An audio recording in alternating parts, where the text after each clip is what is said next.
Assalamualaikum warahmatullahi wabarakatuh. Pada kesempatan hari ini kita lagi berada di kebun Adi Patani, yang mana pada hari ini kita lagi yang kemarin kan udah siap di browning. Jadi hari ini kita membuang pelepahnya karena hari Sabtu insya Allah kita panen. Terlebih dahulu jangan lupa di subscribe, like dan share dan komen ya. Mudah-mudahan bermanfaat apa yang kita sampaikan dan berguna bagi para petani. Yang mana di sini saya menyampaikan apa yang telah saya perbuat dan apa saya telah saya praktekkan dan saya sampaikan kepada saudara-saudara semuanya yang petani kelapa sawit. Kalau mau ngikut silakan, tidak mau diikutin silakan, nggak apa-apa. Yang penting di sini saya berbagi pengalaman, berbagi narasumber yang saya dapatkan, yang selama ini saya terapkan di kebun saya sendiri. Oke. Tidak panjang kata, kita langsung aja kepada pembahasan pokoknya. Yaitu yang pertama kita di sini buka lahan, yaitu lahan untuk perkebunan kelapa sawit. Yang pertama kita buka lahan itu otomatis mau pakai alat berat seperti staking maupun ditumbang pakai mesin itu nggak apa-apa, yang penting kita membuka lahan untuk perkebunan. Di sini ketika kita membuka lahan perkebunan, ada dua hal yang harus kita perhatikan. Yang pertama, harus memilih bibit yang bagus dan yang tepat. Yang kedua, harus memperhatikan keadaan lahannya. Jadi di sini kita harus memperhatikan keadaan lahannya. Itu lahannya sepertinya berpasir kah atau tanah biasa kah atau subur gimana kah. Sebenarnya tidak ada pengaruh dengan keadaan kondisi lahan, terutama yang penting adalah pupuknya kuncinya. Oke. Di sini kita ketika menanam sawit yang berjangka umur masih kecil, itu sebisa mungkin kita ketika lahan kita udah terbentang, udah kita tanam umur 1 bulan, 2 bulan, 3 bulan, itu rumput kan udah ditumbuhi. Semua rumput itu ditumbuhi tanah tersebut. Langkah yang harus kita lakukan adalah supaya gulma itu bisa kita kendalikan adalah dengan mengadakan semprot total. Nah, itu yang telah saya lakukan oleh Adi Petani.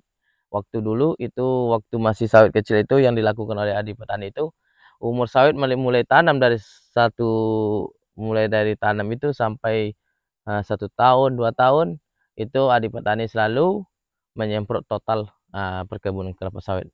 Kenapa demikian? Karena sawit waktu itu masih kecil, itu gulma lebih cepat tumbuh daripada pertumbuhan sawit. Lebih cepat gulma daripada pertumbuhan sawit. Makanya kita harus rutin menyemprotnya itu dalam setahun. Waktu itu Adi Petani nyemprot itu ada sampai 3 kali. Pakai racun yang warna kuning itu. Jadi di situ semprot total. Jadi umur 3 tahun itu payah disemprot lagi, nggak usah disemprot lagi. Kenapa? Karena sawit udah umur 3 tahun itu udah besar. Akarnya udah banyak yang tersebar luas kemana-kemana. Tidak perlu semprot lagi, biarkan seperti yang di belakang ini. Ini tidak ada disemprot lagi, itu cuman yang disemprot itu kalau umur 3 tahun itu ke atas itu cuman piringan sama jalan pikulnya untuk langsir buahnya. Yang jelas kita harus rutin untuk pemupukannya. Bahwasanya sawit waktu kecil itu, umur masih kecil itu harus maksimal mungkin kita harus mupuk. Sebisa mungkin dalam 1 bulan itu 2 kali untuk mupuknya. Kenapa 2 bulan? Kita untuk waktu masih kecil itu nggak perlu banyak untuk pupukannya.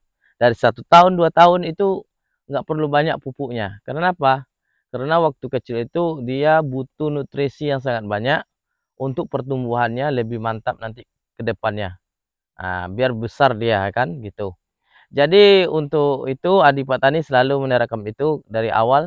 Adi Petani itu menggunakan pupuk itu NPK dari 1 tahun sampai 2 tahun itu sampai 3 tahun itu cuma NPK, tidak ada menggunakan urea, KCL, tidak ada menggunakan KCL, urea, dan TSP, NPK sama borak. Itu aja adik petani menggunakan waktu umur masih 1 tahun, 2 tahun, sampai 3 tahun. Jadi keadaannya seperti itulah. Jadi untuk itu, adik petani memupuknya dengan, ya kalau umur dari 1 tahun sampai ke 2 tahun itu cuman satu pokok itu 2 genggam, 2 gini, ambil pakai tangan itu kan pupuknya, taburkan dekat batang. Batang segini dari batang, sejengkal dari batangnya harus ditebarkan sejengkal dari pokoknya. Nggak usah jauh-jauh, karena waktu masih kecil itu akarnya masih dekat pokoknya. Oke. Nggak usah jauh-jauh, sampai dalam 1 bulan tuh 2 kali pupuk. Kenapa? Satu karung aja, satu kapling itu cukup untuk pupuk, apalagi NPK. Cukup tuh, malahan sisa. Karena cuma segenggam ini, 2 genggam ini, untuk dari 1 tahun sampai umur 1 tahun itu sampai ke umur 2 tahun itu cuman 2 genggam. Umur 2 tahun nanti baru 2 sak dia menggunakan. Karena dalam sekali sebulan itu 2 kali pupuknya, berarti 2 sak butuhnya untuk 1 kapling. Dalam 1 bulan itu 2 sak menggunakan pupuk. Berarti bulan untuk kedepannya 2 sak, 2 sak. Sampai umur 2 tahun rutin kasih, insya Allah sawitnya makan besar batangnya. Lihat bongkolnya yang di belakang saya ini. Itu di samping, itu yang sana, itu buahnya. Kan bagus bongkolnya besar kan. Sekarang kalau udah sawitnya udah besar, itu kan dia udah apa namanya, waktu kecil kita kasih kenyang makan, pertumbuhannya mantap, makanya kalau udah besar dia tidak akan terasa apa nama tuh kekurangan.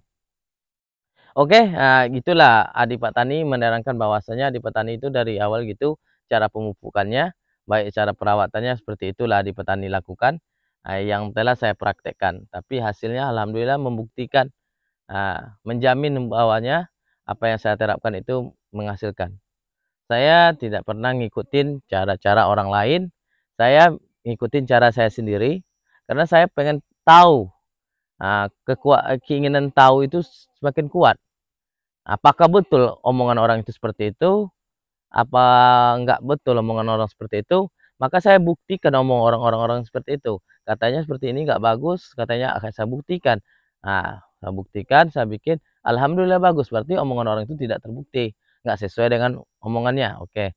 Jadi disitulah selalu adik petani ini menerangkan kepada para petani kelapa sawit yang ada di Indonesia maupun yang ada di daerah-daerah lain, percaya dirilah pada diri kita sendiri, jangan terlalu banyak mengikuti omongan orang lain. Bikin kemauan kita sendiri, ikutin. Yang penting kita ada 2, perawatan dan pemupukan. Perawatan dan pemupukan. Kalau kita kuat pupuknya dan perawatannya kuat, insya Allah sawitnya hasil seperti ini. Jos kan? Mantap. Ini baru yang saya lihat ini seperti ini. Jadi saya di sini udah saya posting semuanya. Jadi ya seperti inilah saya menerangkan itu apa nama itu sejarah bagi adik petani itu zaman dulu waktu mau buka lahan, itulah keadaannya. Seperti itu ya. Jadi cukup sekian. Mungkin ada yang lain nanti ya kita bikin yang lainnya. Oke, cukup sekian. Assalamualaikum warahmatullahi